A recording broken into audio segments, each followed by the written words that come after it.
కాపాడుకుందాం. ప్లాస్టిక్ భూతాన్ని తరిమి కొడదాం, పర్యావరణాన్ని కాపాడుకుందాం. మానవుడా నీవు ప్లాస్టిక్ వాడకు, అమాయక ప్రాణిని బలి కానీయకు. మానవుడా నీవు ప్లాస్టిక్ వాడకు, అమాయక ప్రాణిని బలి కానీయకు. హానికరం రా నీకు ప్లాస్టికు, అంతం చేద్దాం రా ప్లాస్టికు, అంతం చేద్దాం రా ప్లాస్టికు. ప్లాస్టిక్ భూతాన్ని తరిమి కొడదా, పర్యావరణాన్ని కాపాడుకుందాం, పర్యావరణాన్ని కాపాడుకుందాం. భయంకర రోగాలను దరిచేరనీయకు, ప్లాస్టిక్ విషాన్ని నేలపై చిమ్మకు. భయంకర రోగాలను దరిచేరనీయకు, ప్లాస్టిక్ విషాన్ని నేలపై చిమ్మకు. మరణం లేనిదిరా ప్లాస్టికుని, అంతం కోరెనురా ప్లాస్టికు. మరణం లేనిదిరా ప్లాస్టికు, నీ అంతం కోరెనురా ప్లాస్టికు.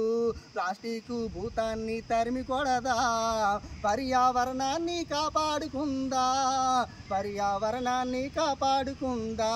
సహజ సిద్ధమైన వస్తువులను వాడదాం, మేలు చేసే వస్తువులను కాపాడుకుందాం. సహజ సిద్ధమైన వస్తువులను వాడదాం, మేలు చేసే వస్తువులను కాపాడుకుందాం. ప్లాస్టిక్ రహిత సమాజాన్ని కోరదాం, ఆరోగ్య సమాజాన్ని స్థాపించుకుందాం, ఆరోగ్య సమాజాన్ని స్థాపించుకుందాం. దినోత్సవ సందర్భంగా మనందరం కూడా ప్లాస్టిక్ తరిమకూడదని ఒక ప్రతిజ్ఞ చేద్దాం. ప్లాస్టిక్ అనేది నాశనం లేదు, ఇప్పుడు పాటలో చెప్పారు. ప్లాస్టిక్ అనేది అది మూగజీవాన్ని పాడు చేస్తుంది. ఆవు గట్ట తెలియక ప్లాస్టిక్ కవర్లో పడేసిన వెంటనే కవర్లో పళ్ళు మింగేసి కవర్లు లోపల ఉండిపోతాయి. దాని యొక్క ప్రాణానికి మనం ఆన్ చేస్తాం. ఆవు నుంచి అన్నీ తీసుకుంటూ ఆవు యొక్క నాశనం కోరే ప్లాస్టిక్ని నిషేధిస్తే సరిపోద్ది. మనందరూ కూడా మొక్కలు నాటి పర్యావరణం కాపాడదాం, ప్లాస్టిక్ నిషేధిద్దాం. జూట్ బ్యాగులు, క్లాత్ బ్యాగులు వాడి మనం పిల్లలకి ఆదర్శంగా ఉన్నాం. టీచర్స్ ఎప్పుడైతే హ్యాండ్ బ్యాగ్లో చేతిలో క్లాత్ బ్యాగ్ పట్టుకున్నాడో టీచర్స్తో కూడా స్టూడెంట్స్ కూడా నేర్చుకుంటారు. ఏదైనా సరే సమాజాన్ని బాగు చేసేది ఉపాధ్యాయులే కాబట్టి ఉపాధ్యాయులు పాటించి మిగతా వాళ్ళకి పాటించేలా చేయవలసిన కోరుతున్నాం.